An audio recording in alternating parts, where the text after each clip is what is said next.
A listener warning. Please be advised that this episode contains content that may be disturbing to some listeners, including descriptions of violence. Listener discretion is advised.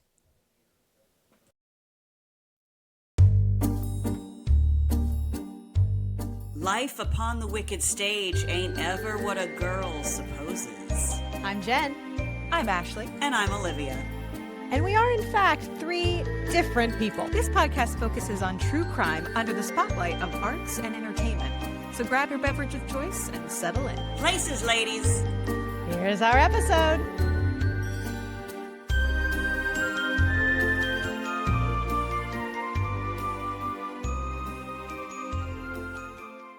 Let's get into the episode. Why we're actually here. I've got my shit wine today. So I will say, I've got to open with a quote. I'm going to be reading both parts here. We're going to do a little rating here. I'm hard to get, Steve. All you have to do is ask me. You know what you're getting into. It's going to be rough. That was me being Lauren Bacall and Humphrey Bogart. Well done. To have and have not, which is going to become very important in our episode. Yes, today. it is. We're going to unpack the Battling Bogarts. This episode, I feel like Stefan again, but it has everything. This episode has World War I. It has Moscow mules. What? It has 1940s psychiatry. It's got Casablanca. Lobotomies. I was just going to say lobotomies. It's got stabbery. Oh my God. And we're going to find out what the old lady from Titanic has to do with any of this. Oh What? my God, I can't wait. It's been 84 years. 84 years. We're gonna get into it because you will not see it coming. It's great. Oh my God. I would like to stabbery. say. I mean, it's. Jen, I can't. Don't get away. Don't get away. I can't. Because I know nothing about this at all, so I'm very excited. Olivia, do you know who these people are? I know who. Wow. I mean, honestly, it's a valid question with how many movies you haven't seen. I haven't seen To Have and Have Not. Oh, it's so good. But I know who Lauren Bacall and Humphrey Bogart are, you bitches. Okay. So I will say, listeners, To Have and Have Not, we're going to talk about it a little bit, but if I don't remember to come back to this later, To Have and Have Not came out 2 years after Casablanca. Anthony Perkins. To Have and Have Not is basically like Casablanca light.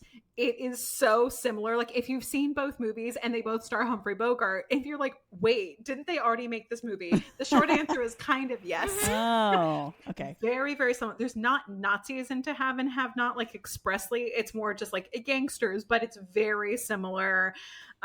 Very, very similar. So, yes. I would like to say, again, a little disclaimer at the outset of this episode. Two different things. The first one being, I would like us to just bear in mind the fact that people contain multitudes. And some of our figures that we talk about on these episodes, it's very black and white. We were just talking again this afternoon via our text thread about Dan Wozniak, the thumb of community theater from season 1. Murdered some folks. Very black and white. Dan Wozniak is just a piece of shit, and that's fine. This is a story about people who contain multitudes, but also I think context really matters on a lot of the things we're going to talk about with this episode, because some of the facts on their face can feel like, oh my God. And then, you know, a little bit more about like the person or a little bit more about the circumstances. And it's like, okay, still not great. I'll also say here at the outset, this episode is largely about an arguably unproblematic man. We've had a lot of conversations about really problematic men. Yeah, we have. There's going to be, again, some things on the surface. It might feel like a cue for an auga noise. But again, I don't even have it queued up. So context really You don't even need it. Context really does matter on this one. It's okay. So we're going to be unpacking the chaotic and violent marriage between Humphrey Bogart and Mayo Methot, who they became known as the Battling Bogarts due to their loud, violent, public, and frequent brawls, like verbal, physical, like you name it. across the board. Okay. These two made Johnny Depp and Amber Heard look like cherubs. No. Really? Because that's quite a statement. Yeah. Oh, we're gonna get it. We're gonna get into the particulars. So we're gonna kick off. I asked Olivia, right. do you know who Humphrey Bogart is? And she was offended. But for the listeners, again, we're gonna give context, because this is an episode where context is key. So who the hell was this Humphrey Bogart? Who the hell was this guy? Who was this guy? Humphrey DeForest Bogart. So Humphrey Bogart was his real name. Not a stage name. I actually didn't know that. I assumed it wasn't. That's awesome. He was born on Christmas Day in 1899 in New York City. Wow. Oh, the late 1800s. Unlike us, the late 1900s. The late 1900s. His father was a surgeon, and his mother was a commercial illustrator. Basically, she was like an early art director. I was like, me. Now. Overall, for the most part, both of his parents were working, especially his mom, which was kind of unusual for the time. But he grew up in what would be considered kind of a chilly turn of the century / Gilded Age family, where it was like, everyone is very stoic. It's like, feelings, we don't do those. Right. Children should be seen and not heard. Absolutely. Which, after coming from a 7-year-old's birthday party today, I actually would like to You agree with that? Yeah. Children should be seen. At least for certain hours of the day. So his frequently fought. So this did not seem like it was necessarily a happy marriage. They were extremely formal and showed little emotion towards their children. So it was Bogart, and then he had 2 younger sisters. His mother told the children to call her Maud, which was her first name, instead of Mother. And like, kids will do that, right? Like, they'll test it out, or they'll like, challenge like authority, or I'll see it, especially like teens will do that, and they'll be like, okay, no, I'm Dad. Like, but this was coming from the mother. She chose it. You will be addressing me as Maud. It's like, wow, weird choice lately. But again, she was not about the physical affection. And Bogart wrote, when she was pleased, she would like clap a hand on their shoulder, almost the way a man does. Like, good job, Bill. Like, very businesslike. Well done. They're there. Yes. That was like as good as it got. And he said, I was brought up very unsentimentally and straightforwardly. A kiss in our family was an event. Our mother and father did not gush over my sisters and me. So like, no hugging, no kissing. If you've done something wonderful, like you got like literally like a pat on the shoulder. And that was like the max. Yeah. Attaboy. That's all you get. Wow. Attaboy, Humphrey. So unfortunately, it sounds like he did not get a ton of pats either, as we'll get into here in just a second. But he was teased when he was little because I guess he had very curly hair. And his mother, she would dress him up in what they described as like little Lord Fauntleroy clothes. So very like fussy, like turn of the century outfits. Oh, little Humphrey. Yeah. Humphrey. But he inherited from his father, he said, a tendency to tease. He had a fondness for fishing, and he loved boats, as did his father, and an attraction to strong-willed women. I wonder where that came from. Foreshadowing? Foreshadowing. Important foreshadowing. He was an indifferent student. He had no interest in school or in any sort of like organized after-school activities. His family, again, like they had some money, they had family connections, so they got him into like good schools. Like he went to some private schools, he went to like boarding school at one point. He was a really bad student. He failed most of his classes and would get in trouble for then being like absent or skipping class or being disruptive and like smoking or sneaking off campus. Just no interest in school. So his parents were obviously super disappointed because he is just already a failure and is like failing at education. It's like, our only boy, the oldest son, is failing to live up to our only hope. Truly. Again, the 1900s of it all. So by the time he was, finished with school, meaning like, okay, we've we can't make you go anymore.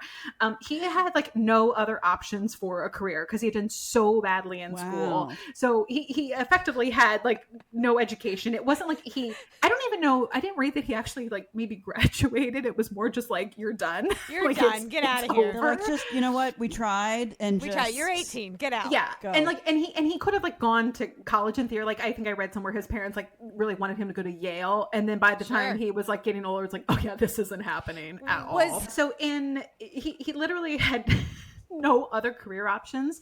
So surprise, it's 1918. There's a little thing called World War I is happening. Yeah. So he enlisted and he enlisted in the Navy in 1918 and actually seemed to do well with the Navy. It gave him some structure. Interesting. It made sense to him, I guess. And I think there was maybe like enough sort of going on like physically as well as mentally, but like, and boats, loved a boat. He loves boats. He loves boats. Loved a boat. So he was apparently a model sailor, and he only served for a year because the war ended, and they were like, "Hey, you're good. We don't need you. The war's over." There's various stories throughout this time that he may or may not have gotten his iconic lip scar during this time. There are a whole bunch of stories as to how he got his scar. Some say he got it in like combat and there was like a piece of something flew up and hit him. And other stories say like he got it in a bar fight or he got it in a training exercise. Like I think I read at least 5 different versions of how he got his lip scar. The short answer is we don't know, and it doesn't ultimately matter. But he also, if you watch his movies, he has, it's not like I don't know if you could like say it's like a lisp or a speech impediment, but he's got a unique way of speaking. Yes, yeah, very unique. Yep. But people have thought or speculated that it's because of the scar. It's not. So he had said, no, like, I think at some point someone interviewed him like, oh, well, this must have been this. And I think like Lauren Bacall spoke about it because they said, no, this predated the scar. And also later his son would have the same speech impediment or the same lisp, which sometimes lisps are learned. That was it's interesting that he never addressed the scar publicly, though. It's like people have speculated he never talked about it. Maybe he liked it.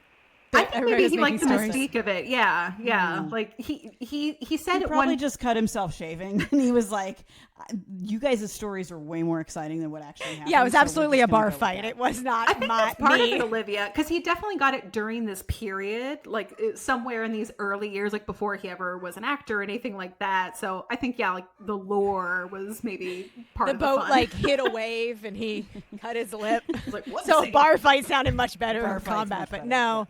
Yeah, just exactly. A wave. Yeah, exactly. So after the war, so he comes back and then he's like, yeah, I've kind of grown apart from you, my family, my parents. He was, I will say, like, he was a nice guy. Like, he was a good person and that, like, he was very courteous. He was very polite. That's nice. He wrote that he really disliked their pretentiousness and their, like, kind of social climbing. Because, again, they wanted him to be somebody. Yeah. And he had not lived up to that. So he then chose to kind of distance himself from his family. He took a job as a salesman and was then in the Coast Guard Reserve. So he's like, hey, let me know if you need me. Again, boats. Boats. Yeah, he at this point, we're now entering like the 1920s. So he loved like the jazz age culture. He was also apparently an excellent amateur chess player and would like challenge people, be like, hey, I'll bet you $1 I can beat you at chess. And like, would set up shop at like local bars or whatever, just like had a table and had chess out and would beat even like professional like chess masters and made like quite a bit of money just betting on chess that he could. That's interesting. Beat people. Yeah. So it was just through a friend, like someone he knew, like in this early scene, he was offered a job in the office of the World Film Company. And he thought maybe he could be a screenwriter or a director, but apparently immediately failed at both of those things because Yep. So then he became a stage manager and he stage managed a play. And he's like, you know what? Maybe I'll try being an actor. And voila! And Humphrey Bogart was born. Finally, something he was good at. So here's a little cringe moment. I was like, no! He made his stage debut as a Japanese butler. No! Yeah. I mean... In the 1921 play Drifting, in which he had one line. Oh, no small parts, only small actors. No That's small like parts. Mickey Rooney in Breakfast at Tiffany's. Totally. Yes. I'm sure Right. something horrifically stereotypical, Right. but it has to be said that that was how he started. Not great, but not unusual. Yeah. He had, you know, his family again certainly would not think acting was any sort of, you know, profession that would be worthy of, you know, their approval, but he didn't really care.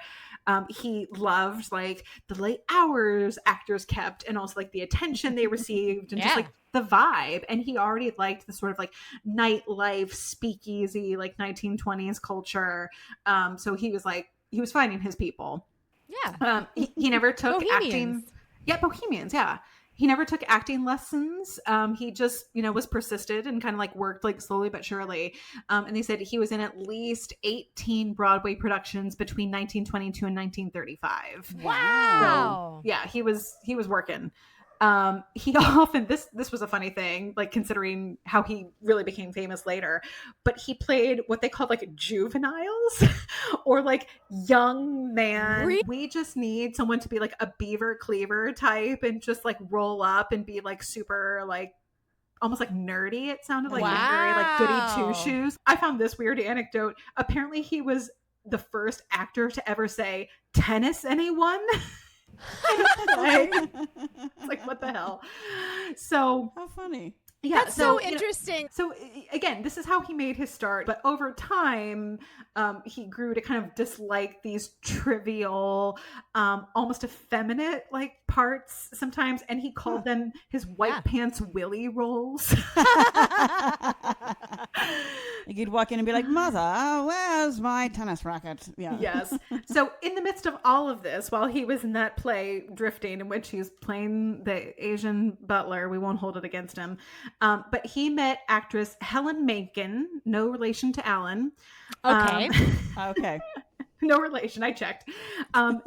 They were married in 1926 in New York City, but they divorced in 1927. I was like, well, that was awful quick. Wow. Give it a go. They were married for about 18 months. They were made friends. And Mencken had said that her divorce, apparently she filed, and she said that Bogart valued his career more than their marriage and just cited that he was neglectful and just not present. I think she also like cited abuse, but it was one of those like I have to kind of things because like there were only certain grounds for divorce. Right. You have a reason. Right. So it had to be something like I'll say he was abusive. There we go. Like that'll do it. So then Bogart married actress Mary Phillips on April 3rd in 1928. So a year after his divorce from Helen. He married her in Connecticut, and they had worked together on a play Nerves in 1924. So it was like also another actress who was kind of like running in the same circles as him, like in the 20s. So now he has been married twice to two different actresses. Cue the 1929 stock market crash. So that thing. That little thing. So theatrical production in New York, as we know, can be challenging because money, and putting up a show costs money.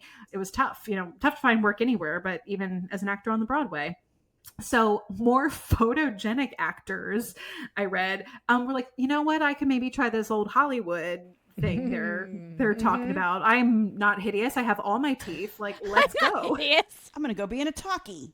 That's what I said about doing movies. I was like, I'm not hideous. I have all my Nice teeth. Let's go. Jen lights up a room and is in terrible danger. So he made his debut on film with Helen Hayes, of all people, in a two-reeler called The Dancing Town, which apparently there's still an intact copy of this. This exists in the archives. We can see this today. He signed a contract with Fox, and there he met Spencer Tracy, who would become like one of his besties. They were starting out around the same time, and Spencer Tracy had also come from Broadway, so like they had a lot in common, but they became besties and also drinking companions. I didn't realize they were friends. Yeah, it makes sense, but I didn't realize that. Hey guys, by the way, I do know who Spencer Tracy is. I just wanted to point out. Do you know who he was with? His partner? I didn't know who you were with. No, who he was with? Guess who was coming to dinner? Katharine Hepburn. The calla lilies are in bloom again.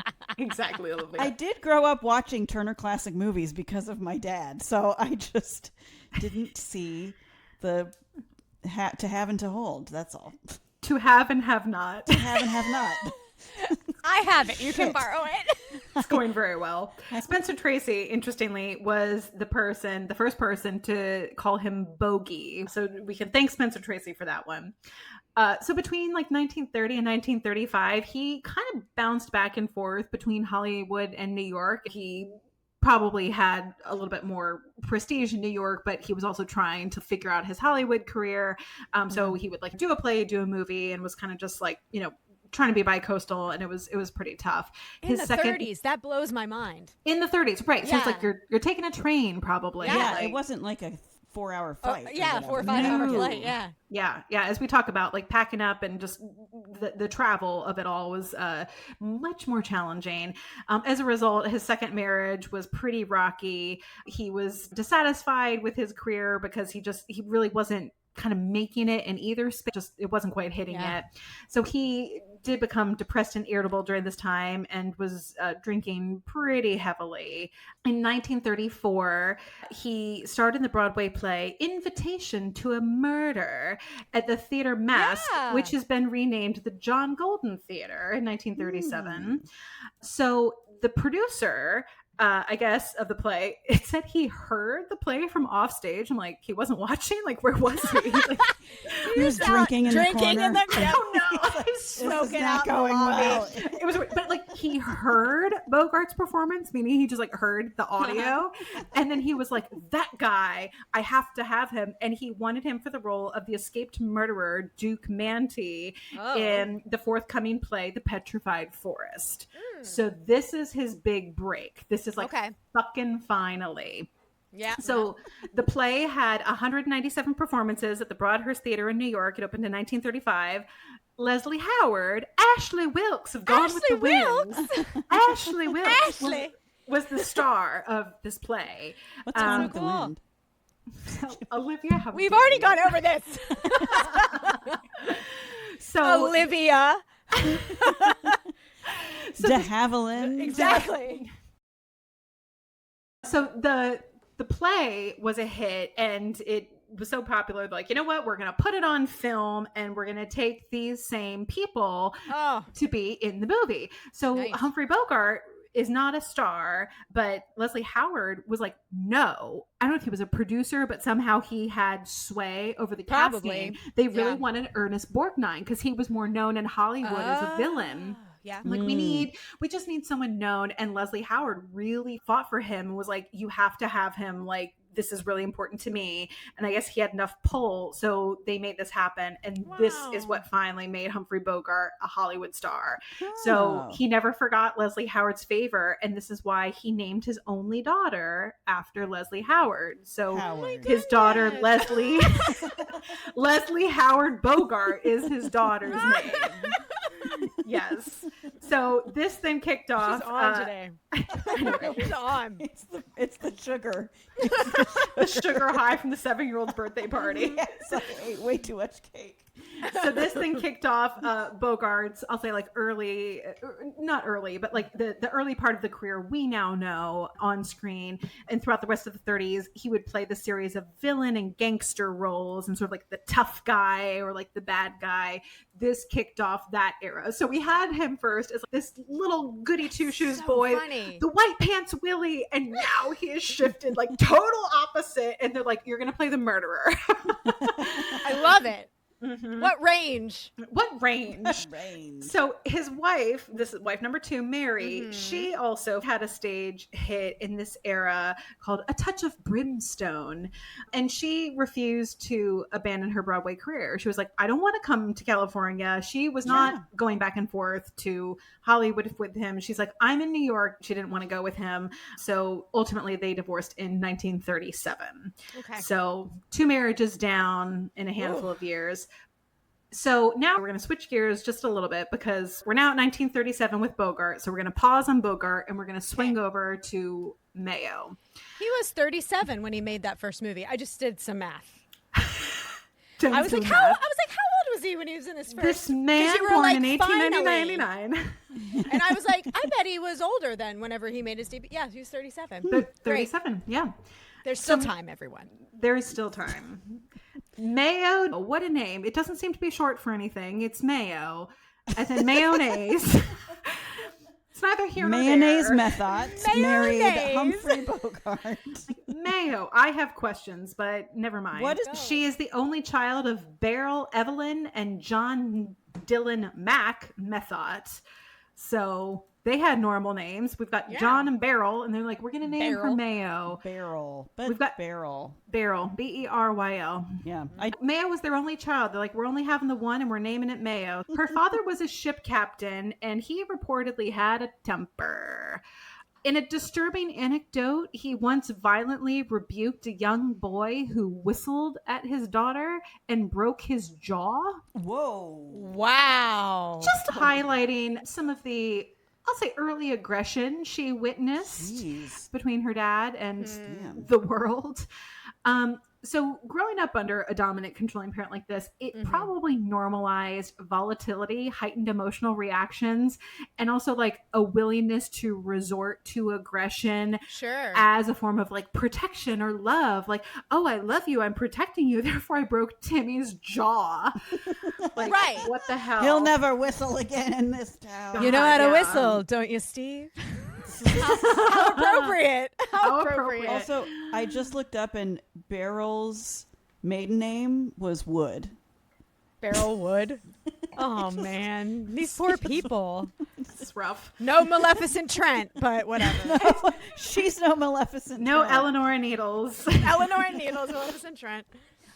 Mayo, interestingly, is a direct descendant of Zachary Taylor, the 12th president of the United States. What? Really? Yes. If you go back on the old family tree. Yeah. So shortly after she was born, Chicago, Illinois, the family relocated to Portland, Oregon. I was like, serial killers, the Pacific Northwest. I was like, oh no. Like, what? Run, Humphrey, you're in danger. I did the same thing, Jen. I'm like, oh no. So she basically grew up in the Pacific Northwest. She had a proclivity for literature and acting as a young child. She was a child actor. She memorized and started performing passages from Romeo and Juliet at a young age, just like reciting them. How obnoxious.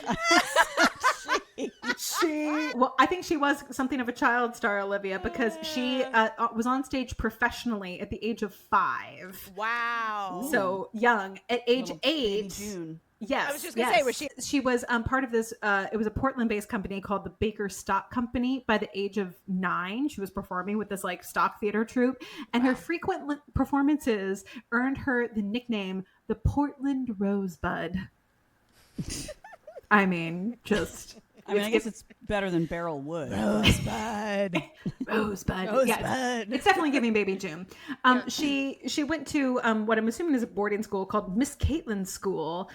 She graduated in 1919, and then again as an adult had like a full-time career as an actress with this Baker Stock Company. So she had many lead roles in many plays and was a very big deal there. So she I guess then was also maybe dabbling in like some serial, like some like short films or Killing. something like that. That's where that was going. Serial short She films. dabbled in some serial murders, but Pacific Northwest. decided, you know what? It's Not really yet. for me. Do you know what Not she was yet. doing? So we talked about serial films, I think with Olive Thomas, but it was like, Yeah. you know, when you're in like the White Lotus, but they showed it in theaters and it was In a thing. theaters, So right. yeah, so she met cameraman Jack Lemmon, who was a war veteran, and they had a whirlwind romance. Whirlwind. So they met in the summer of 1921 and they married in September. So real quick. Wow. Yep. Then they relocated to New York City. So she lands in New York City and without missing a beat, she appears on Broadway. So Good for her. pretty quick. Man. Yeah. 1923. She's on Broadway. She was in a whole bunch of shows, including she got cast as the female lead in a George M. Cohan production. Oh, wow. Song and Dance Man. It opened on New Year's Eve, 1923. Wow. Yeah, and so this kicked off a streak. In 1927, Methot and Lemmon divorced, and she asserted that he had deserted her in 1925. Didn't really give a lot of other information about that. She's like, he's deserted me. I'm Well, like, she "All had to right." have a reason. Yeah, you got to say something. And it sounds like maybe they were just kind of like, They split up. yeah, they probably. split up. Yeah. Yeah. So, yeah. Doing their own thing. She's She busy. was like, he's busy. I won't tell them that you beat me. I'll just say you deserted me. Yeah, Right. desertion. That'll do. Yeah. So she moved to Hollywood in 1930, wanting to transition from stage to film again, 29, 30. We're still in that sort of early Depression era volatility. So she's like, I have all my teeth. I'm relatively attractive. Let's go to Hollywood. Let's go to Hollywood. So she You had need a shirt that says that. I have all my teeth. Let's go to Go to Hollywood. Hollywood. She had her first major speaking role in the gangster film called Corsair in 1931. Also in 1931, she met and married Percy T. Morgan. Percy. He was an oil tycoon. Oh. I was like, okay. Get it, girl. So- I'm sure she loved him for who he was. I had to wait until Jen finished drinking because Thank you. this is important. He was also the co-owner of the Cock and Bull restaurant. Wait, cock and bowl? Cock and Bull. and Bull. Cock Bull. In. in apostrophe B-U-L-L. Bull. Bull. Cock and bull. Cock and Cock and Bull. Bull. How many times can we say cock? The Cock Let's and Bull try it again. restaurant, Cock and Bull. which was on Sunset Boulevard. And this restaurant was the birthplace of the Moscow Mule. Ah. A There we go. delicious drink. Very refreshing. I make a good one.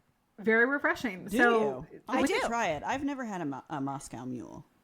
well, you can thank Percy and his Percy business and partner. Cock and Bull. The Cock and Bull. So in 1932, she signed a contract with Warner Brothers. So now we're getting into early studio system stuff. She started as a female lead in a film called The Nightclub Lady, which was like a murder mystery co-starring Adolphe Menjou. And this, for her, has now found her footing as what they called a tough talking dame. And That would be me in Yeah, like you're a 1930s. tough talking dame, totally 100%. Olivia. Yep. This would have been, Yep. you would have been up for the same Got kind your of parts. type. Yep. That's right. Yes. Like she Get was out like, of here, Mayo. It's mine. And so like she wouldn't be the lead, but she would be like the second female, Yeah. like the supporting female role, Right. who'd be Yeah. like, I am the tough talking broad, and She's the best friend. She's the one that Yes. takes care of the ingenue who can't take care of herself, right? Stupid ingenues. yes, Ugh. 1,000%. So a lot of crime The dramas, worst. a lot of like film noir, that Very kind of cool. thing. So 1937, she is cast in the crime drama Marked Woman, which Ooh. so she is again, she's second banana lady. Betty Davis is the lead, and Banana to Betty Humphrey Davis. Bogart is Oh. the leading man. Oh, opposite Miss Oh. Betty. Interesting, because I would think Betty would also be typed as a. I mean, she was a leading lady for sure, but like she's also kind of a tough talking. a tough talking broad. Not that. I think I've not seen this movie, so Yeah, me I'll neither. have Well, to now I'm gonna have to put it on. What? have to find it and circle back. Let you know how Betty was. I've seen it on repeat. Have you, Yes. Olivia? All the women end up marked in the movie. It's crazy. So in 1937, same year, she divorces Percy, the oil tycoon. I was like, Get outta wow. here. And the reason she gave, I was like, question mark, she claimed he would, quote, not allow her to accept an acting role in New York. Which point, She didn't like the Moscow Mule. That's the truth. She was like, I'm out of here. well, I That's feel like bullshit. there's something else going on Interesting. here. And again, she's met Bogart, who, spoiler alert, she's going to be married to Bogart a year later. So we are now at 1937 with both of our primary characters. There they are. We're gonna put a pin in this for just a minute. We're gonna talk about attachment styles. Okay. Oh, this stuff is fascinating. We're gonna talk about attachment styles. We've laid some of the track for this already, but the attraction to fighting and volatility in relationships often has roots in deep psychological wounds, many of which can trace back to early life experiences. Sure. So attachment styles, it's not just a like, why do I do this pattern of thing? It actually has to do with like the way like your nervous system is conditioned to respond to different situations. Right. Like it's like in your body. So there's different attachment styles. We're going to talk about some of the more dysfunctional ones because there are attachment styles that are healthy and they have no business in this week's episode. How boring. Well, healthy attachment. So people with insecure attachment styles, specifically like those that are anxious or disorganized, they love high emotional highs, but on the flip side of that is low emotional lows. So anxious attachment style, individuals might feel most alive when they feel like they have to work super hard to earn the love of someone or are soothing conflict. So this cycle of like rupture and repair, that feels like good and productive to them. Right. And that feels like love because they feel like I'm doing things. And like when people are like, I'm fighting for my relationship, it's like, no, you shouldn't have to be like, always having like on the verge of a breakup, like to feel good. But they conflate that with, oh, if I'm always having to sort of like have this like rift and reconcile, this like ebb and flow, that feels like love to them and that feels good. Yeah.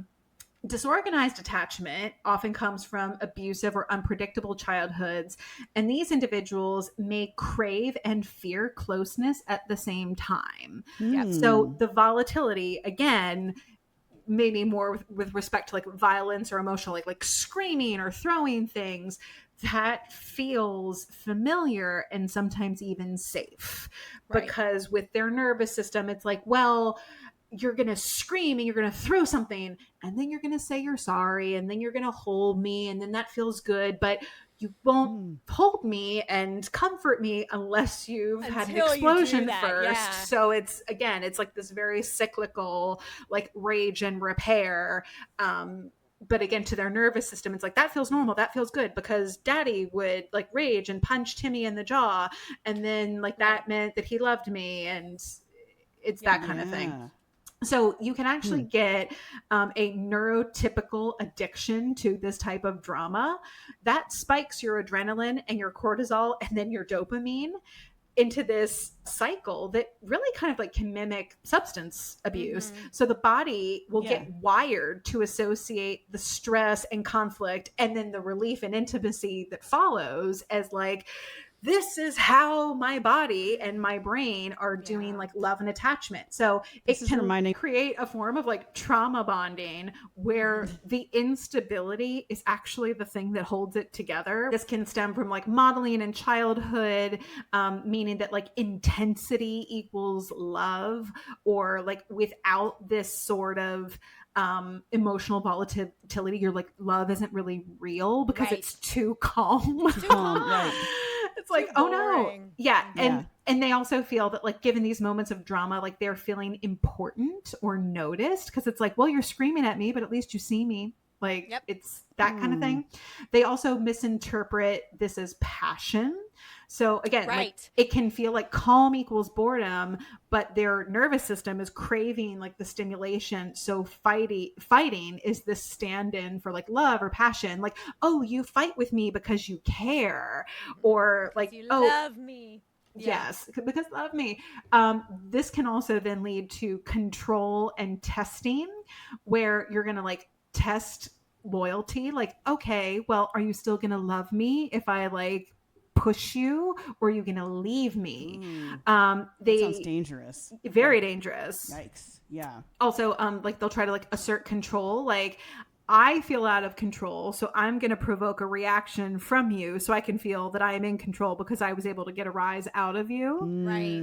And then they also do it as a way to avoid vulnerability. So the conflict can keep people at a degree of distance, even though you want the intimacy on the flip side, but then you keep the distance by causing some sort of like rift, but then you want the repair piece after that. Right. Yeah. So it can also then like be like self-reinforcing. So you end up in this loop of one partner will then be the one who gives in, or the one partner will be the one who does the soothing after the fight, creating a win for the one who's like more emotionally volatile. It can mimic some of these early attachment patterns and the familiarity that maybe like, they saw their parents doing some version of this, but it does become deeply entrenched in the body. Yep. So in order to heal from this, the only way to do it is to recognize and then break the pattern, which is easier said than done. Right. But it can happen, but often the only sort of like repair or healing comes from separating that relationship. It's hard to say, like, it's almost like once that has been hatched in that relationship, that's really hard to weed that out. Yeah, like you, the individual, can break it for another relationship and be like, okay, I broke up with so-and-so and now I'm going to do it differently with this other person because the dynamic is different, but it's very hard to this other person because the dynamic is Within different that relationship. Yeah. If this is resonating with you, just know that this is not a character flaw. Like we said, this is a nervous system response that learned early to equate survival with emotional chaos. And really only therapy can help you untangle that wiring. So if you keep finding yourself in different relationships where you're like, why am I always attracting this type of person? Or why do my relationships always like end in some sort of like fiery explosion? Or like, why do I keep breaking up and then going back to Chad? Like, why does this keep happening? Fucking Chad.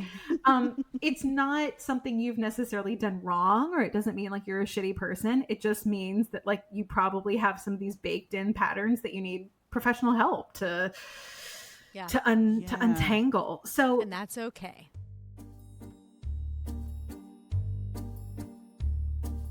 Hey friends, Jen here, and we hope you're enjoying this episode of Life Upon the Wicked Stage. Just a few quick reminders. If you're looking for any of the visuals that we've mentioned in this or any episode of the podcast, make sure to follow us on Instagram at Wicked Stage Pod or Facebook at Life Upon the Wicked Stage. If you want more, please join our Patreon by searching the Wicked Stage Podcast. There you'll find ad-free episodes, videos of our recordings, mini-sodes, behind-the-scenes content, giveaways, and so much more. And the most important side note, if you like the show, please give us a nice rating wherever you listen. It sounds silly, but it's still the best way to get the word out and support us in this crazy podcast world. Well, lights are blinking, intermission's over, so grab those snacks and another drink and enjoy the rest of the show.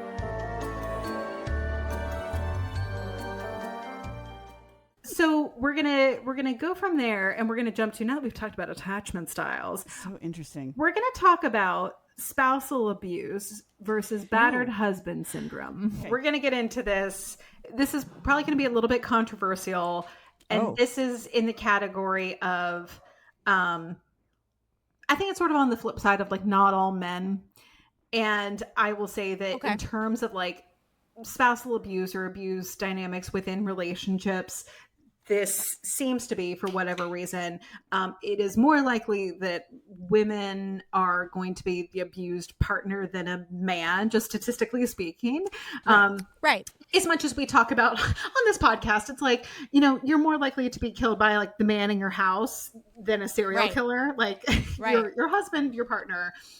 Unless the man in your house happens to be a serial killer.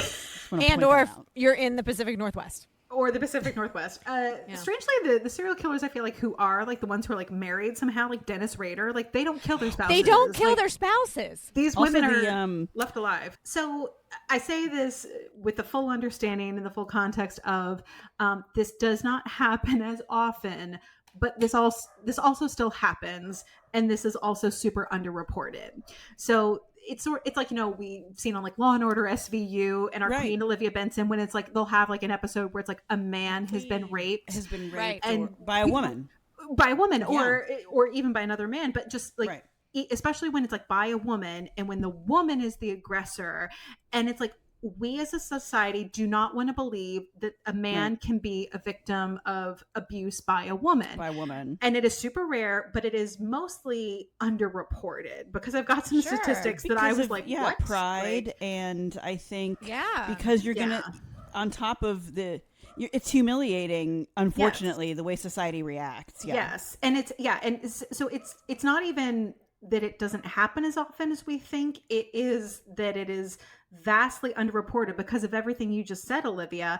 Because I found from the CDC's National Intimate Partner and Sexual Violence Survey, are you ready for this? 1 in 7 men in the U.S. have experienced severe physical violence by an intimate partner.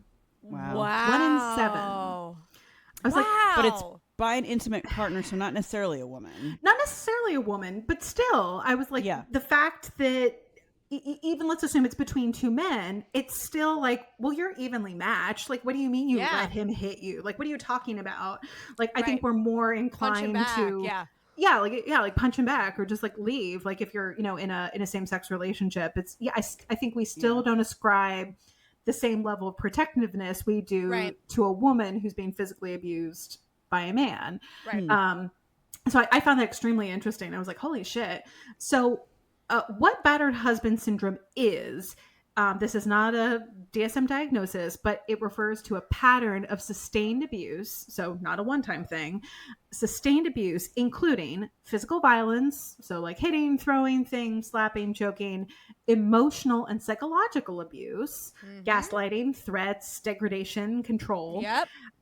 Emotional or financial abuse, so like withholding money, controlling earnings, sexual coercion, legal and reputational threats, like I'll ruin you, I'll tell everyone you hit me, like so over time the buildup of any of these, or a combination of them, can lead to chronic trauma, helplessness, and even fear on the part of the victim, especially because society expects you to be the stronger one because you are the man, and you're strong and you're privileged and you're physically bigger. What are you talking about? Like, so what it's not is just a bad relationship or sort of mutual relationship like conflict. It's not situational fighting where it's like, oh, you had a whatever, like a one time, like a very specific, like, that was like weird and bad, but it was just, it's chronic. It needs to be chronic. It needs to be chronic. Okay. It's not weakness or sort of like a failure of masculinity. And like we said, it's not as rare as people think. It's just super duper underreported. So I mean, whoever is doing those brain games, they can get in there, you know? Yeah. So I interestingly know someone this happened to. Really? Yes. And it was when they were younger. And this is someone who, I will say, you know, you talk about the dynamic. This is someone who did not have any sort of, I would say the issue with the attachment style was not on their end. It was on the partner's end. So, cause like they had never had anything like this before, and they never had anything like this again. It was like, it's just, I'm going to make up a name. Like it was just Debbie. And it was just like, Debbie had this problem. And so she was extremely just insecure. Like we're going to talk about with Mayo here, but this person was really insecure. There was an element of like, sort of that I'm going to like have a big fight and have a big blow up. So then like we can make up and have this sort of cycle of like rinse and repeat of like have all this conflict. So then we can feel closer. And he was really not interested in participating in it. So as he was trying to pull away from the relationship, she decided to use the emotional like coercion aspect of it, of like, well, and for her, it was threats of suicide, of like, if you leave, I'll kill myself. Yeah. And he was like, well, she's like, I need you. Like, you know, if you leave, I'll kill myself. And she would threaten this. Yeah. And I'm not sure if she actually like attempted it at any point, but he was like, I don't want to break up with her because I'm scared she's going to like harm herself. And like, I feel guilty. And so like, I will endure this like abuse because I don't want her to hurt herself. Right. And so it came to a head at one point because there was a distance element, and he was away, and so they were kind of doing a sort of long distance thing for a bit, and she got insanely jealous and was like, you must be cheating on me. And he's like, no, I'm not cheating on you, I'm just not physically there with you all the time. And so she came to visit him, and she like flew into a rage, and she stabbed him tried to stab him with like a kitchen knife. Oh my God. I think she tried to. I don't think she like scratched him, but she didn't like stab him. Still. Oh my God. And so I was like, did you break up after that? And they were like, no, because she kept saying that like she was going to kill herself. And so I asked this, like, what finally made you be like, enough is enough? What was the moment? Yeah. Yeah. Like what was it? Were you finally like, screw it? I don't care. Like what do you do? And he said, you get to the point where it's too much. Like there has to be something, like the straw that broke the camel's back. And it's not saying like, I don't care if you kill yourself or not. It's just saying like, I can't do this anymore. Like my own safety, health, happiness is more important than like being embarrassed or having you tell all your friends or having you commit suicide and say it was my fault. Like I can't do it. Like I have to save myself essentially. And I'm going to break up with you. I'm going to pull back. Like I can't, like, I'm sorry. And this person I asked, you know, cause this is a man. And I said, like, do you know other men, like other people that this has happened to? And he's like, oh yeah. And I said, why don't they say? And he said, well, if there are kids, sometimes it's like, well, I'll stay for the kids. You know, I don't want to break up the family. Or I said, okay, what if there's no kids? Cause in this situation with Bogart and Mayo Methot, they didn't have any children. And he said it is very much like that shame of like, you should be the man, you should be in control. Like, what do you mean she's like, you know, screaming threats at you, or she hit you or whatever? Like, what do you mean she hit you? Like, that's crazy. And I the shame that I felt in the emotional abuse that I was in, I can't imagine what a man would feel. Truly. Sure. Yeah. Because it's just so different. I bet that suicide thing is used a lot. I bet it is too. Yeah. Mm-hmm.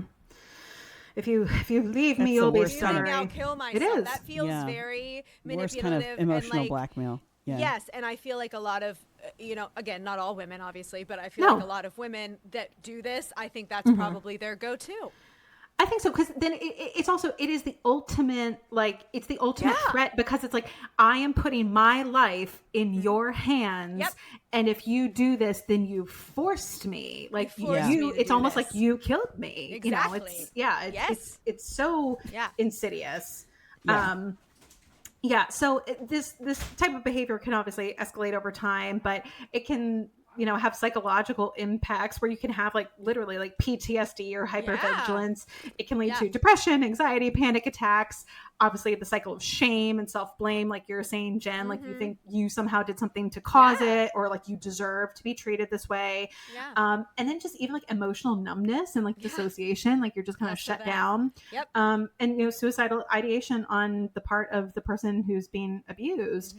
But again, like we talked about, men in particular have, you know, women have this too, not to say they don't, but men seem to have a even heightened fear of not being believed.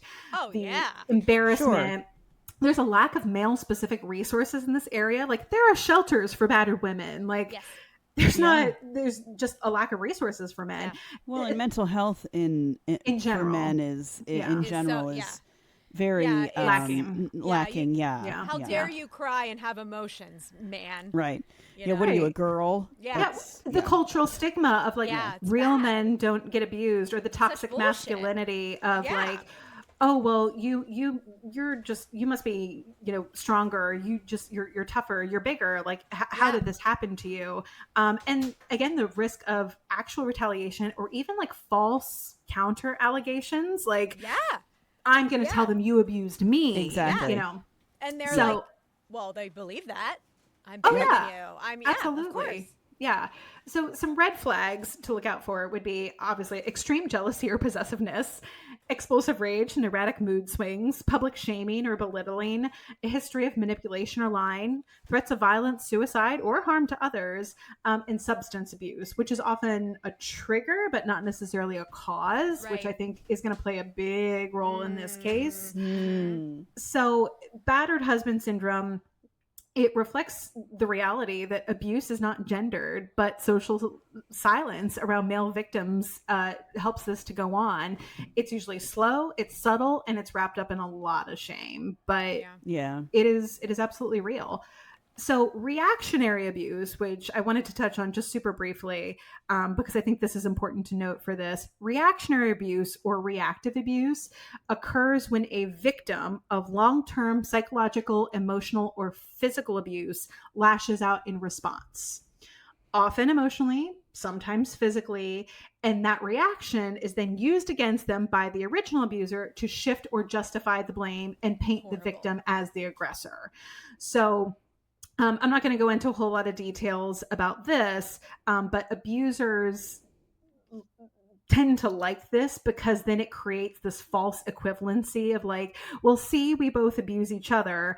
And going back to that, that chaotic attachment style, it keeps the cycle going of like, well, see, like you're just as bad as me and we both exploded and I hit you and then you slapped me back, but then we kissed and made up, like literally.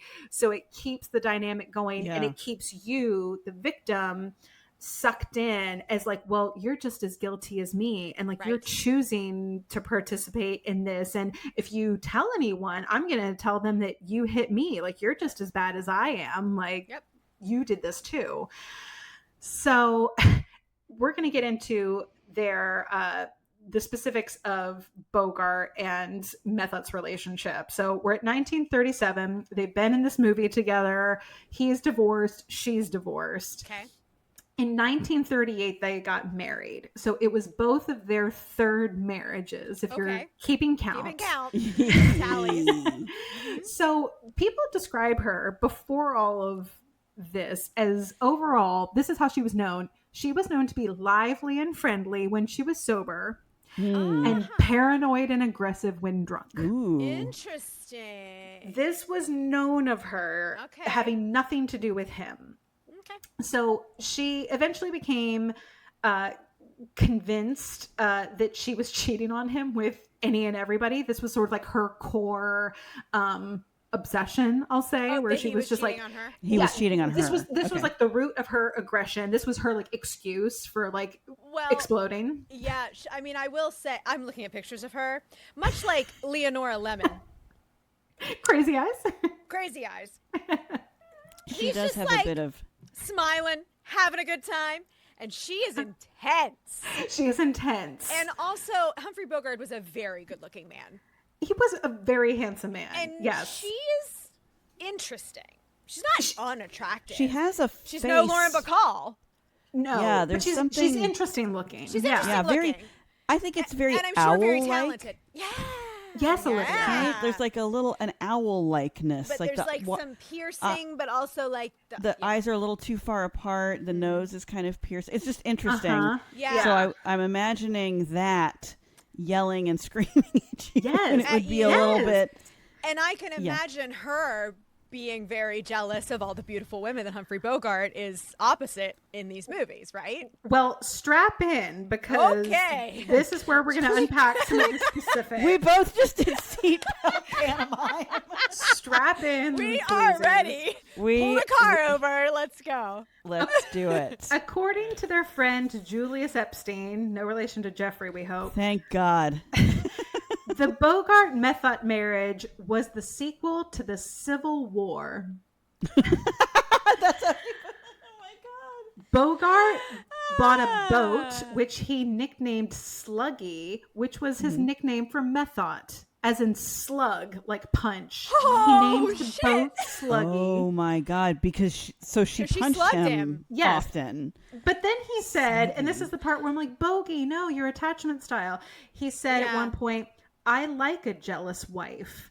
We get on so well together because we don't have any illusions about each other. I wouldn't give you 2 cents for a dame without a temper. Wow. So this is where I'm like, wow. Yeah. well, like, yeah. you're used to this very like aggressive, dominant woman, but also his first 2 wives, if you think about it, kind of tapped out because they're just like, I'm doing my own thing, you're doing your own thing, and seemed maybe ambivalent about the marriage. Maybe they weren't plugged into the relationship. Passion, yeah, so he's like you said. Yeah, intense. Yeah, this feels exciting. Like, oh, and he's an actor, so like emotion. That's what this is what I should feel, right? You think I don't have an emotion? I should have all of them. As an actress, I have all of them. I love Olivia. I bet myself, I was driving in the car yesterday. I was like, I bet myself $1 million Olivia is going to quote that first Wives Club line at some point tomorrow. Well, I hope you collect. That's right. You owe yourself $1 million. I'll pay myself right after this. Okay, great. So Louise Brooks said that except for Leslie Howard, remember, who helped him get his big break from Gone with the Wind, Ashley Wilkes, no one contributed as much to Humphrey's... of his daughter Howard. Sorry. Namesake. No one contributed as much to Humphrey's success as his third wife, Mayo Methot, because her influence, remember, she had a little bit more momentum than he did in Hollywood. In Hollywood, she was that fast-talking broad. Yes, her influence, while increasingly destructive, she did help sort of like, pull him up along with her. But she was, at the same time, she was equally helpful and destructive. Can't talk. Destructive. Okay. And she was a drinker. And I think it sounds like he had a tendency to drink, maybe not so much from a... I don't want to say destructive place because he definitely drank when he was depressed, but he also drank to celebrate. So I think he maybe had a tendency towards drinking, and she exacerbated that. Yeah, like she brought out the worst as far as that went, and I think bare minimum really enabled his drinking a lot because she drank a lot herself. So it's like, I'll pour you one more. Right. This is interesting. 2 years after they were married, Methot gave up acting. I don't know specifically why. It doesn't say like, oh, her career stalled, but that was sort of the vibe I got. I also, this is an insane thing to say, she's like a hag of like 38. Aged out. Yeah. Like, you're old. What could we possibly do with you? Yeah. I don't know if that's actually part of it, but yeah. So they just sort of became known as this like high profile Hollywood couple, because even though she wasn't working anymore, like she was still known as a celebrity. Right. They both drank heavily, and she really, this was when it really took off, her public violence. So when she would violence. Oh, yes. Wow. So she gained a reputation for being violent in public when she was drinking. This is after her career stalled or before? Yes. This is all happening at the same time. This is all. Okay. They got married in 38, and between like 38 and like 40 is when it's like, holy shit, hang on to your butts. Wow. So it went downhill real quick. They almost immediately became known by the press as the Battling Bogarts. Wow. And Mayo specifically. So remember, this is already his pet name for her, but I guess it leaked out because due to her combativeness, like physical combativeness, they called her Sluggy in the press. In the press. Yes, like she's going to slug you. So his yacht was already named Sluggy. They also called their house Sluggy Hollow, like Sleepy Hollow, but Sluggy Hollow. This is horrible, but what a sense of humor. So in 1943, apparently she attempted suicide, and Bogart urged her to visit a psychiatrist. Sure. And upon doing so, she was diagnosed with paranoid schizophrenia. Oh. Wow. So this is also where I'm like, hold the phone. Put a pin in this. Wow. So I was like, say more about this, because schizophrenia is very specific. So I looked into schizophrenia. Also, the mental health diagnostic knowledge of the 40s may not be.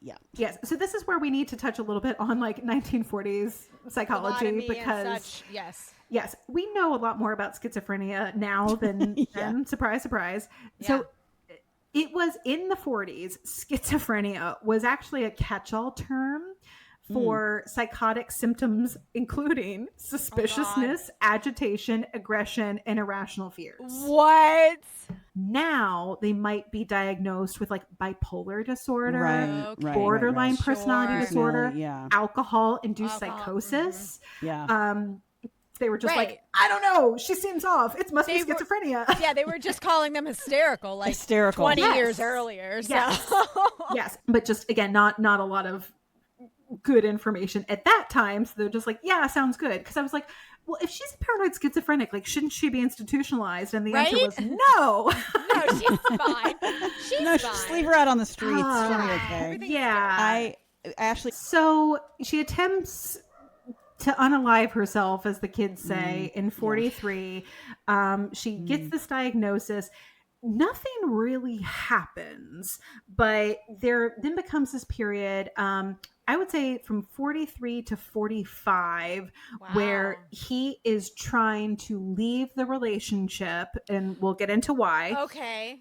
He is trying to leave the relationship, and then she is either like, increasing physical violence against him, or she is saying she's going to kill herself, or she is saying, I'm going to give up drinking. I'm so sorry. I'm going to be better. And then, of course, will relapse because at this point Right. she has severe alcoholism, and it'll just repeat over and over again. So numerous battles took place at their residence, which, as we mentioned, was named Sluggy Hollow. It was that bad. God. There was one incident in which she stabbed him in the shoulder Oh my God. with a knife, like actually stabbed him to the point where, this was in 1942. So the incident reportedly occurred when he was working on this movie Across the Pacific. Oh, I'm sorry. She didn't stab him in the shoulder. She stabbed him in the back. So like the back shoulder. Ooh, That's worse. God. I know, right? Not better. Like It's worse. the back, but also the shoulder with a kitchen knife during a fight. And the episode was so serious that a doctor was summoned to treat him. So people put this account around 1942. Bogart took out a $100,000 life insurance policy on himself with a clause that excluded her as the beneficiary because of how She might be the one that killed him. Yes, Right. because he was so worried about this. He was just like, fuck. So like from the time they got together, there was not a film he worked on that she was not convinced he was having an affair with some adjacent woman. Okay. And different people have said different things about this, but I'm going to go based on my primary sources. This was never true until Lauren Bacall. Okay. So all of her rage and whatever, like, you're fucking Ingrid Bergman. That was a big one. She was like on the Casablanca set like daily, because Bergman was actually known for having an affair with her leading man. Like this was the thing Bergman did, where she's like, Her oh, thing. Bergman was like, Showmance. Let's she was a floozy in the best possible sense. Yeah, Ingrid Bergman loved a showmance. So Mayo Methot knew this about Bergman and was like, oh no, like she's gonna get my man. And so poor Humphrey Bogart, like he was so like hyper vigilant about this. And mind you, like, he's in the midst of all this chaos. So he actually was really chilly with Ingrid Bergman. Bergman said like he was super professional and he was very courteous and he was great to work with, but like literally like as soon as they left the set, he wouldn't speak to her. Like he ignored her. He was And protecting. she famously said, he kissed me, but I never knew him. Was like her line, because like they had this like amazing chemistry on screen. But she's like, I didn't know anything about him because he would just like retreat. And I guess then later she found out, or like maybe they reconnected at a later time. And he was like, I'm sorry, like my wife was crazy. I didn't want to get like myself like stabbed. I didn't want to get stabbed. Like who knows what she would have done to Ingrid Bergman? Right, exactly. He's like, I didn't want to like make a bad situation worse. Yeah.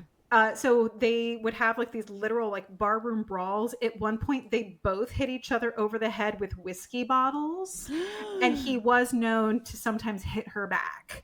So this is where like she was definitely the aggressor. Like she would be drunk, she'd be like hitting him, slapping him, and then sometimes, like we said with the reactionary abuse, it sounded like he would just like or would like push her as in like, I'm trying to get you away. Yeah, like, I'm not hitting you because I'm enraged. I'm hitting you back to protect myself. Basically. Yeah. Yep. She would also just like, verbally just like, assault him all the time and would like, scream at him and say horrible things.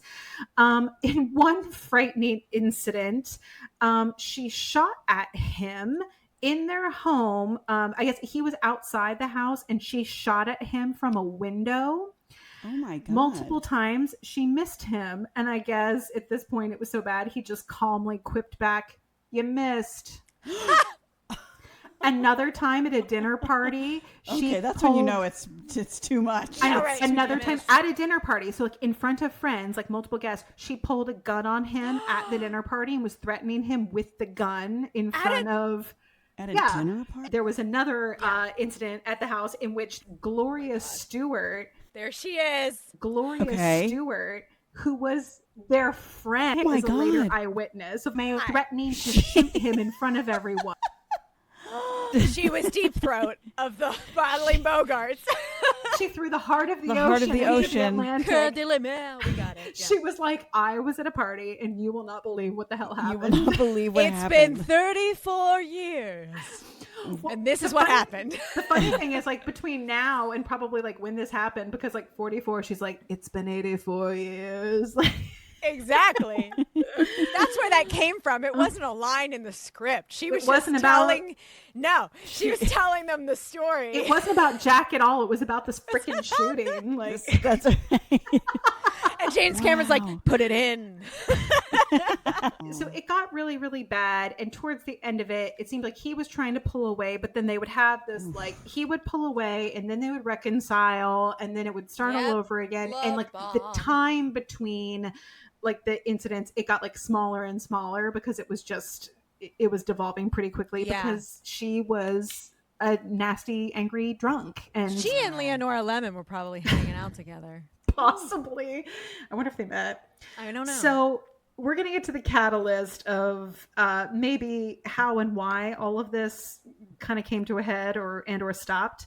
Okay. So in 1943, when filming To Have and Have Not to be confused with To Have and to Hold.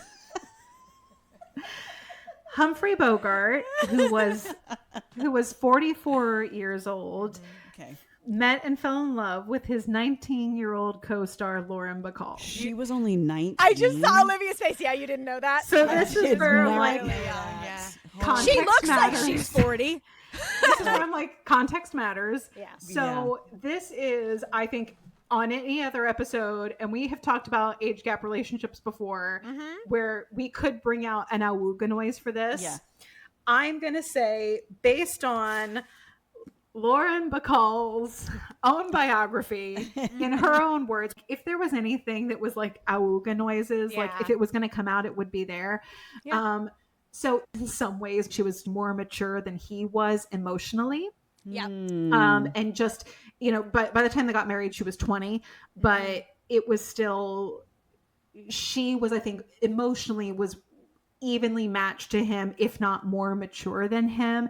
She also had an excellent support system. Like, she had her mom, she had her two uncles, like she had a lot of, I'll say, adults like weighing in. A lot of adults in the room. A lot of other adults in the room. She had a lot of good support. Like, it wasn't like Evelyn Nesbit where her mom was like, go! Like, yeah, like, this is my whatever. Her family was extremely like, hey, you better watch out, and we don't like that this married man is interested in you. Like, we're very protective of you.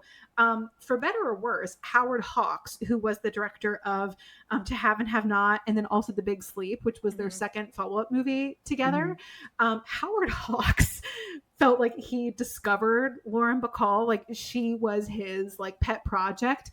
And he was also like old enough to be her father, but was extremely like weirdly protective of her.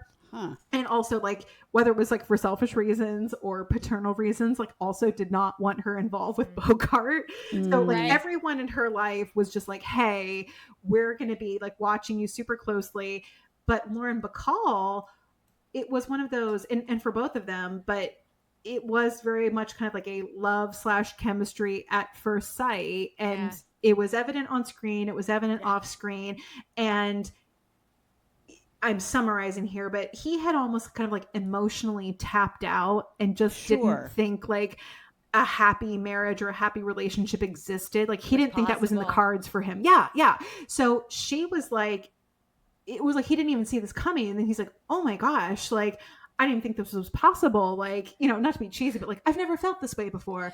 You know, his heart grew 3 sizes then. It did. And he was like, what do I do with this? And so Lauren Bacall was like, well, look, like I'm not one to run around with a married man. And like, I also like, I don't want to just be someone's side piece. Like, I want to be your wife. Like, if we're going to do this, like, we need to get married. Like, we're going to do it the right way. Yeah. I want to be a wife. I want to be a mother. Like, I don't want to just be like a fling. So like, she took it very seriously. And again, she had a lot of people like supporting her and in her corner. And at no time in reading like through her, you know, her diary essentially. And there's some stuff that I think is definitely like messy, where it's like you clearly had this, we'll say, affair going on while he was still ending this marriage. And there was, you know, there's some stuff that was like, oh God, not great. But at the same time, it was, I'm not saying it was great. I'm not saying it was perfect, but this wasn't a, oh my gosh, this middle-aged man was like preying on this young woman. It wasn't like a predatory situation. Yeah. Right. This was in no way predatory. And she had a ton of agency, even though she was young. She had a lot of agency and support. And long term, because we have the benefit of hindsight, this did prove to be a really wonderful and healthy relationship. And they stayed married until he died. Yeah. They had 2 kids. These were the only children he ever had. You know, he was apparently really scared to become a father, probably for obvious reasons. Yeah. And he was just like, oh my gosh, I don't know. Like he was very scared sort of at every turn of the relationship. And he was going to like let her down somehow. And she was like, no, like we're doing this. Like we are a team. Like we're in this. So he's like, okay, I've met you. I want to make this a thing. I just got to get rid of crazy here. Right. So this was... I got to get rid of Sluggy, a.k.a. Stabby. Sluggy over here. Got to get rid of Sluggy. So this was a problem. I have to read this part here because I love it. Bacall wrote in her memoir about the love she and Bogart shared. No one has ever written a romance better than we lived it, she said, regarding Bogart's personality. He was a gentle soul. He was very strong and very sure about what he believed in and what he thought was important and not important. He was a gentle man. I was very, very lucky to have even met him, much less been married to him. He had extraordinary gifts. He was much more of a complete individual than most are. He shared the kind of standards my mother had. Their values were very much the same. It's interesting. He had a tremendous character and a great sense of honor and would not tolerate lies, even if they asked him what he thought of a movie. That's really I just you can got all tell she really teary-eyed. loved him. She loved him and saw him for who he was. Yeah. So they met in 1943. The movie came out in 44. In 1944, they were filming The Big Sleep. So The Big Sleep had this sort of like disparate production history where it's like they filmed most of it and then they actually went back almost a year later and like filmed other like additional scenes or other parts of it because To Have and Have Not had come out and they were this huge box office success. So they wanted to add like more steamy chemistry for the two of them. So there were all these scenes that were like filmed like well after the fact. So there were scenes that were filmed like when they were still just like he wasn't even divorced yet. And then there were scenes that were filmed after they were married. Oh, how funny. So it was like, weird. Oh, we filmed this scene on this day and he was having this horrible fight with Mayo. And then like, oh, we filmed this scene like after our honeymoon. Like, it's very funny.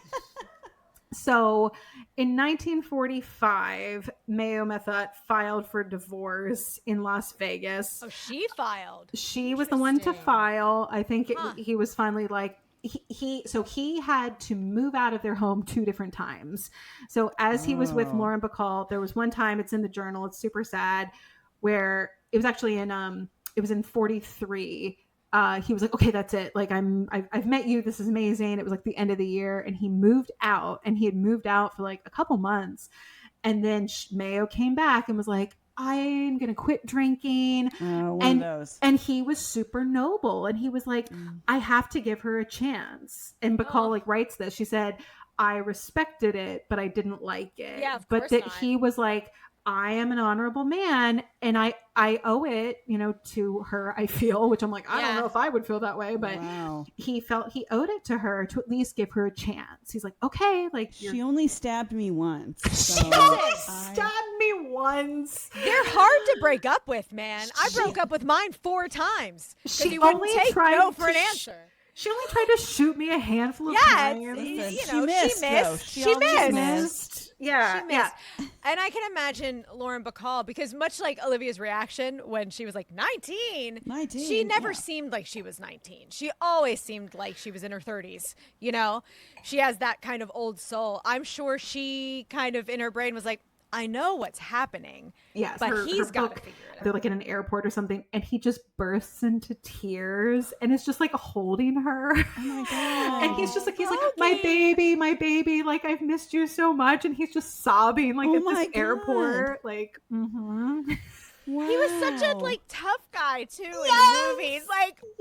He's a big mush. He's a big mush. I know. So he finally moves out. I think in late 44 is when he finally is like, that's it. I am moving out of my house with you, Mayo. Like this relationship is over. I'm done. So he was like, hold the Mayo. Hold the Mayo. Can you please have a lot of cake every time we record? Olivia needs to be having a sugar high. Sugar high every time. She is on. Okay. So yes, Mayo was the one to actually file. She filed for divorce on May 10th in 1945 in a Las Vegas court, which then granted the divorce an hour after she filed. Wow. Vegas is like, we're getting it done. The judge was like, I like Bogie and Bacall. Get her out of here. 11 days later, Bogart and Bacall got married on May 21st. So 11 days they were later? red beans. I'm surprised it was that long. Right? The next day. She wasn't waiting in a hotel in Vegas to just do it. Yeah. So this brings us to our last section, the denouement, if you will. After the divorce, Methot retreated from the public eye for several months. Again, she's not an actress. Now she's not married to a celebrity anymore. She's just a person. 42, The old hag. So she, I was like, she spent a period of time at Malabar Farm State Park, which was also the same place where Bogart and Bacall got married. Wait, whoa. I know. It's like they got married. It's like a state park in Ohio, and I'm sure it's pretty big. But they just had their wedding there, and they were like, okay, bye.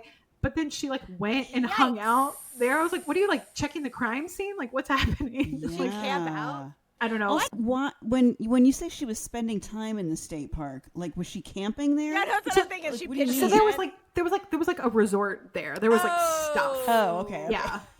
There were places to stay. I'm imagining she was hanging out at Lake Eola Park. What? That's weird. No. Hiding in one of the swans. And then no. So in August of that same year, she attempted to resume her stage career in New York, but she was unsuccessful because she was really deep into alcoholism and also extremely depressed at this time. Sure. So in the late part of the 40s, she moved back to Oregon, and her mother had to take care of her because she was really spiraling. She died June 9th of 1951. In Portland. It was reported in the press at the time that she died of complications from an unspecified surgery, but her actual cause of death was acute alcoholism. I was going to say alcoholism. She literally drank herself to death. Super sad. So she's buried in Oregon alongside her parents. And this was where I was like, Bogart continued to send flowers to her crypt until he died in 1957. What? Yes. It's this is an unproblematic man. This is not an awooga. This is an unawooga. She gets an awooga, but he is not. I was like, this is better messy. than me. Wow. Well, better. Like we said, he and Bacall married in 1945. She was 20. He was 45. This was cute. At the time of the 1950 census, she was listed, and this was her legal name because Lauren was a stage name, but she was just listed as Betty Bogart on their address census because Betty is her actual name. She's Betty Bogart. Really cute. They were living though in Benedict Canyon, which, as we know, Oh no! Benedict Canyon. George Reeves, Manson Reeves, murder. Manson. Oh my God. It's a dangerous place to be. Danger! Stay I'm out like, of there. Oh no! Nothing bad happened though while they're living there. Okay, thank God. This was another key He thing. had enough. I know, right? He was like, I'm done. It's fine. She wrote, like, our marriage, like, it wasn't perfect. We had our stuff, but it sounded like overall they had like normal type of disagreements. Sure. Like, he loved boats, as we talked about, and she would get really seasick. So Oh, he's like, no. I want you to come on my boat. And she's like, I really am going to try my best. But I don't want to come on your boat, but okay. Throw up on your boat, but yes, okay. she took a bit more of a step back from her acting career because, again, she really wanted to be like a mom and a wife and be super present in that way, and she absolutely was. But they would host a lot of, like, parties and entertain at their house, and there was no stabbery, but Or gunshots. No weapons were brandished. no one was weapons shooting were anyone. brandished. It was amazing. Bogart was a founding member and the original leader of the Rat Pack. I didn't know this. Wow. In 1955, after a long party in Vegas, which was attended by Frank Sinatra, Judy Garland, Sidney Luft, Michael Romanoff, his wife Gloria, David Niven, Angie Dickinson, and others, including Dean Martin. Thank you, Dean Martin. Dino! So all these people, like, the Rat Pack and their plus ones, so they'd had this like drunken night, and Bacall saunters in and surveys the wreckage and says, "You all look like a goddamn rat pack." She came up with the name. She came up with it. So I this love her name so stuck. much. Yes. So this name You stuck. all look And- like a goddamn rat pack. Rat Pack. And apparently, I read this anecdote. I don't know if it's true, but apparently after Bogart died, Sinatra, who was like one of his best friends, was so bereft, he wanted to retire the name Rat Pack, but it had caught on in the popular imagination. So it actually would make him really sad when people talked about the Rat Pack, because he's like, well, that was Bogey's thing. And Oh, I didn't know they Bogie. were friends. yes. That's so yes. cool. Yeah. Aw. So a heavy smoker and drinker, as we Yeah. established, Bogart developed esophageal cancer. He, I think, kind of put it off, but in January 1956, Lauren Bacall was like, you need to see a doctor, like something's wrong. In March, he had surgery to remove his esophagus, 2 lymph nodes, and a rib. Oh my God. This was not enough. It wasn't successful. They tried chemotherapy, but the cancer had metastasized by November. He was too weak to go up and down the stairs, but he still was in good spirits. And he just said, "Put me in the dumbwaiter and I'll ride down to the first floor in style." Aw. So Katharine Hepburn, Frank Sinatra, and Spencer Tracy visited him on January 13th, 1957. And Hepburn reported, Spence patted him on the shoulder and said, "Good night, Bogie." Bogie turned his eyes to Spencer very quietly, and with a sweet smile, he covered Spence's hand with his own and said, "Goodbye, Spence." And Spence knew what he meant. So he fell into a coma and he died the next day. He weighed 80 pounds when he died. Oh my God. I know. I was like, oh. Guys, So he, I'm crying. Jenna's sobbing, listeners. I cried when I read this too, Oh Jenna. my God. Like, oh, but he was buried at Forest Lawn Memorial Park. He's in Glendale, California, in the Garden of Memory, which I guess is not open to the public. But he was buried with a small gold whistle that was part of a charm bracelet he had given to Bacall, and when they were married, and on it he wrote, "If you want anything, just whistle," which is, you know how to whistle, don't you, Steve? You just put your lips together and blow. blow. Best So, line ever. so she put that with his remains, so he's buried with the whistle. Because it's when they fell in love. I know. So Lauren Bacall lived a long time. She died at the age of 89 in 2014. I remember when she died. I know, like in Wasn't that long ago. the last decade. So she had a stroke and died at 89. But she wrote in 1996, she was kind of reflecting on her life because she actually released her biography. She released it twice. She released it, I guess, like in like the late 80s. And then she updated it again in the late 90s because she was like, oh, I'm living longer. I'm still alive. Well, yeah, she's like, I have more thoughts. So this is actually called, her original biography was called Lauren Bacall By Myself. And this one is called By Myself and Then Some because she added on. Added more. And in a 1996 interview, reflecting on her life, she told the interviewer, "I had one great marriage." She was married twice. "I have three great children and 4 great grandchildren. I'm still alive. I can still function. I can still work. You just learn to cope with whatever you have to cope with. I spent my childhood in New York riding subways and buses. And you know what you learn if you're a New Yorker? The world doesn't owe you a damn thing." Ooh.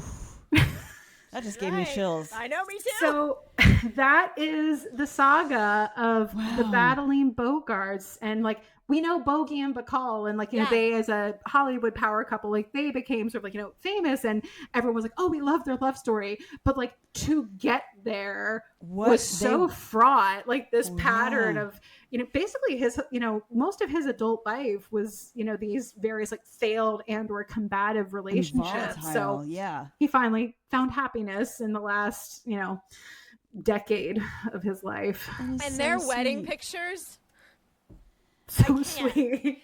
They're so happy. Yeah. I can't. I love that he. I love that he found her. You know. Yeah, and then he was so. You know, he was always so concerned for her and like what was the impact on her, and he didn't want her. He didn't want her to be like the other woman or have like, you know, scrutiny by like, you know, the press, the public. Like he really did his best as he was trying to end this relationship that like would not end with this crazy woman. So. There we have it, floozies. Oh, wow. What it had such a lovely, heartfelt ending. Yeah. You know? And I didn't know anything about that wife. I didn't know. I had no idea. Wait. It was always Bogie and Bacall in my brain. How does well, what do we have next on deck? Because we were confused about who's today. It's Olivia next time. I think it's you, Olivia. Okay. So we are doing the Broadway Butterfly, which is, and I actually think I pitched this last time because we thought that I was going this time. I cut it out. There wasn't enough time. Great. So this, for the first time ever, let me pitch the Broadway Butterfly. It's the story of Vivian Gordon, who. I love the term Broadway Butterfly. That's the Broadway exciting. Butterfly. Vivian Gordon. This sounds deliciously theater New York. I love it. Coded. It's got everything. It's got mobsters. It's got alcoholism. It's got prostitution, and it has brothels. So, and it all happens in and around Broadway. This is all the greatest hits, Olivia. And we're almost done with season 2. I know we're very close here. I think we've got 2 more episodes to record, plus our little retrospective. Mm-hmm. I like it. Very exciting. I know. We have to figure out what the hell that is. What that's going to be. Much like our listeners. Christmas special. Or the hurricane special. What should it what be? Are we doing? What should we talk about? What should we talk about, listeners? Tell us. DM us with your suggestions. Because we don't know. Yeah. Yeah. And scene. Thanks for listening to this week's episode of the Wicked Stage Pod. Follow us on Instagram and check out our Patreon for more exclusive content. These deliciously wicked episodes drop every other Friday, so make sure you subscribe or follow and don't get left waiting in the wings.